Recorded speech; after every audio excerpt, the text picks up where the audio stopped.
Γκάλης με την μπάλα. 29 δευτερόλεπτα. Πάντα Γκάλης. 24 δευτερόλεπτα. 20 δευτερόλεπτα τώρα. Ανδρίτσος. 10 δευτερόλεπτα για να γίνει η ελληνική επίθεση. 7, 6, Ιωάννου, 5. Ελευθερώνεται το σουτ. Rebound ο Καμπούρης και φάουλ ο Κομπόροφ. Φάουλ ο Κομπόροφ. 4 δευτερόλεπτα πριν το τέλος. Ακόμα 4 δευτερόλεπτα. Ο Αργύρης Καμπούρης κρατάει την πρόκριση στα χέρια του. Με 2 βολές. Με 2 βολές που μπορούν να στείλουν την ελληνική ομάδα, την εθνική μας ομάδα στον ουρανό.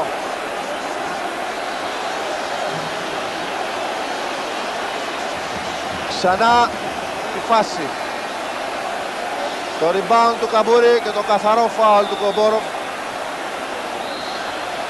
Για να μην λένε, για να μην τυχόν πούν οι Σοβιετικοί ότι μπορεί και να μην ήταν φάουλ.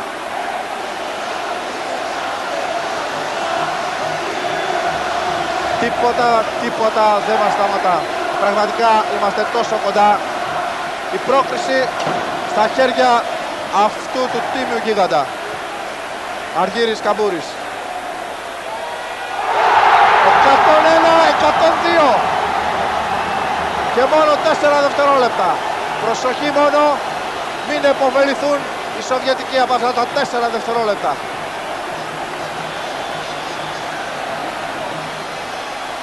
«101-103».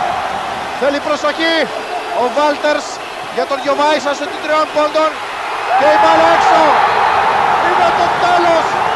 Η ελληνική ομάδα είναι πρωταθλήτρια Ευρώπης. Η ελληνική ομάδα είναι πρωταθλήτρια Ευρώπης. Είναι μία από τις μεγαλύτερες εκπλήξεις του παγκόσμιου αθλητισμού. Είναι ένας τρίαμβος. Είναι ένα ηρωικό κατόρθωμα. Η Ελλάδα πρωταθλήτρια Ευρώπης, κερδίζοντας 2 τη Σοβιετική Ένωση, την Ιουγκοσλαβία και 1 φορά τη Σοβιετική Ένωση.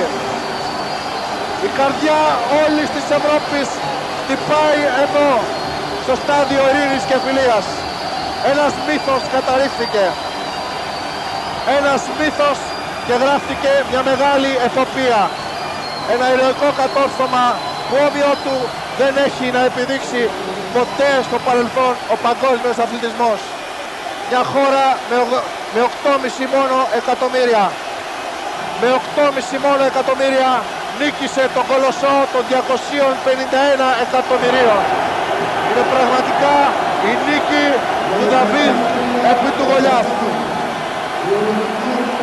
Είναι η νίκη, είναι ο θρίαμβος αυτών των ηρωικών παιδιών, αυτού του ηρωικού κόσμου που πίστεψε περισσότερο από τον καθένα. Σαμπάνιες ανοίγουν από παντού. Το πανηγύρι δεν έχει κανένα προηγούμενο. Κοιτάξτε τους παίχτες μας πώς κάνουν. Και πραγματικά, γιατί να μην κάνουν. Ποιος περίμενε πριν αρχίσει αυτό το πρωτάθλημα, ποιος αλήθεια περίμενε ότι η μικρή Ελλάδα θα μπορούσε να είναι πρωταθλήτρια.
Thank you.